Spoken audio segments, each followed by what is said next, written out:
That's it. What's your biggest market these days? Like, what do you know is like that one market? Like, no matter what, they're showing out for you. Well, I would say Los Angeles, man, and it's so big too. Where you could do a show over here and over here and over there, and Yeah, you could do like. you're still rocking. There's so many little areas of LA. Yeah. So it's a big market for me, man. So even now with hooking up with the Stevan for this video and everything, almost like showing love to LA too.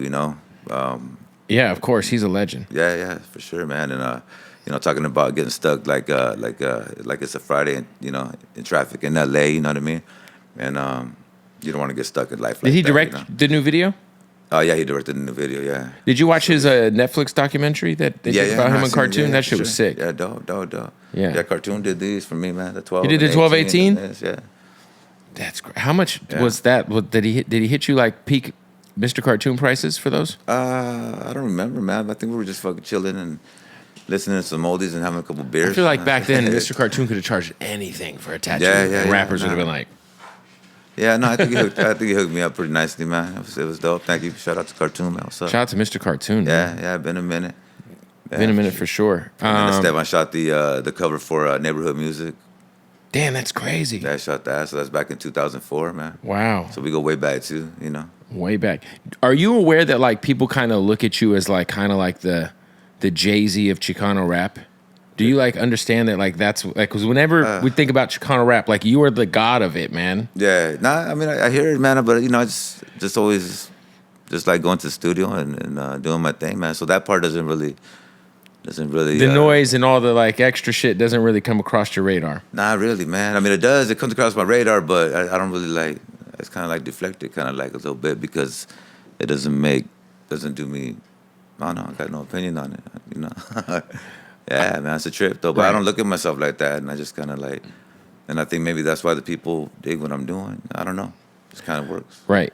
I always wonder, coming from San Diego, there is kind of like a weird like rivalry between San Diego and LA.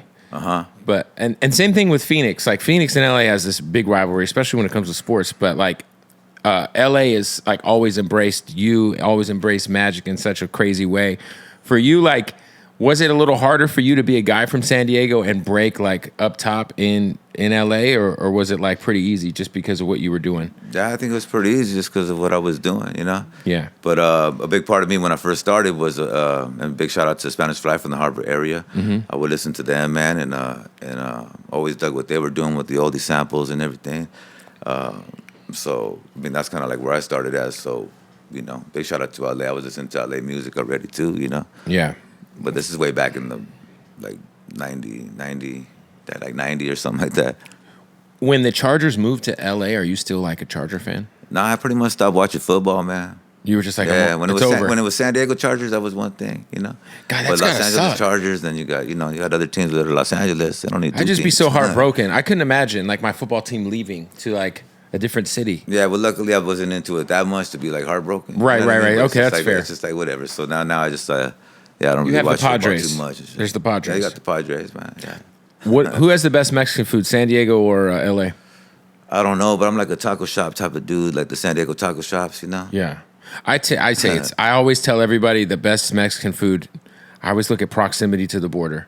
Yeah. San Diego's got the best Mexican food. Yeah. In my opinion, I don't think it's close. And then it's L.A., and other places. Yeah. That would. I always say San Diego's number one, though. Yeah, I would say that too. But like I said, I never ate it everywhere. You know what I mean? So I don't know. If I didn't hit the right place in LA or something like that.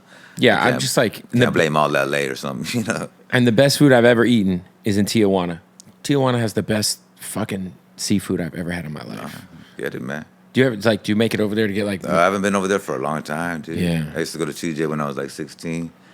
Yeah, I go. I don't have health insurance. I'll go over there and get like Oh yeah. See the dentist. Yeah, but I used to go down there, man. When my first record came out, Over the Night in the 619 and Mexican Gangster. That was in '92, and I was out there outside of El Torito pub and passing out my records back then. Dude, I was 16 years old. 16 years old in TJ, passing out your CD. Yeah, my brother and them went up into the show because there was I don't know, I forgot who was performing that night. I think maybe it was Kid Frost and. I don't know who it was, but they all went in. But I was too young; they wouldn't let me in. But I was out there passing out my albums, man. Damn! So your first album was '92? My first, it's a single, but just Over the Night, first 2 songs. Yeah. So first time you actually released any music? Released anything? Yeah. '92, man. That's crazy. The cassette tape, yeah, and the record. Longevity, man. Yeah, that's what I'm saying, man. And you can't. I mean, I couldn't plan for it. It just kind of happened that way, you know. Yeah. But I appreciate it and everything, man. So, what would be like? And everything. You said earlier that you kind of went through your spouts with the not showing up to shows and maybe taking advantage of this shit a little bit. Yeah, exactly. For any young up and coming artists, you've obviously kind of made mistakes that maybe they could learn from. What would be some things you would advise them to do? I made mistakes that I could learn from, or that I learned from, and other people's made mistakes towards me that I've learned from. Right. You know what I mean? So it's never step on nobody's toes. Don't burn no bridges, because you never know, man. Be humble, but either you are humble or you're not. You know what I mean? So you can't act like you're humble. It's either you are or you're not. So just never burn nobody, man, because you just never know, man. You know. Yeah.